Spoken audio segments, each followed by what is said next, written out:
আসসালামু আলাইকুম আপুরা, আজকে সুন্দর একটা রান্না করে দেখাবো। সেটা হচ্ছে শুটকির মানে মাছের তরকারি। তো আপনারা অনেকে শুটকি পছন্দ করেন না, আজকে আমি শুটকি মাছ রান্না করে দেখাবো।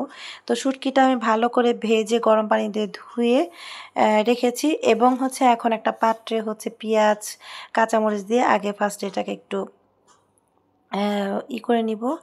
তারপর হচ্ছে একটু পানি দিয়ে হলুদ মরিচ লবণ এবং আদা রসুন দিয়ে আমি হচ্ছে রান্না করে নিব, কষিয়ে নেব কিছুক্ষণ।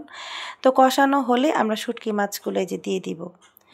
তো শুটকি মাছটা একটু কষানো হয়ে গেলে এই যে বেগুন এবং আলু কেটে রেখেছিলাম এটা দিয়ে হচ্ছে রান্না করব। অনেকে আপনারা পছন্দ করেন না, বাট আমার কাছে এগুলো খুবই পছন্দ। তো তারপরও আপনারা একটু রান্না করে খেয়ে দেখবেন কেমন লাগলো।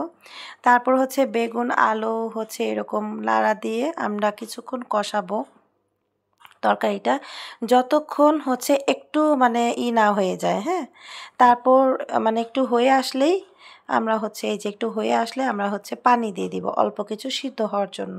এটা হচ্ছে ভালো মতো কষানো হয়ে গেছে, তো একটু পানি দিয়ে দিব কষানোর জন্য, মানে হবার জন্য। দিয়ে তারপর আবার নাড়াচাড়া ভালোভাবে দিয়ে ঢেকে রাখবো তরকারিটা। সো এটা এখন সিদ্ধ হবে, সিদ্ধ হলেই আমরা হচ্ছে কিছু ধনিয়া পাতা দিয়ে তারপর রান্নাটা আমি শেষ করব। কেমন লাগলো আমার এই শুটকির তরকারি, তো আপনারা আমাকে কমেন্ট করে জানাবেন। আপনারাও এইভাবে রান্না করে দেখবেন, খুবই টেস্টি হয়, খুবই মজা হয়।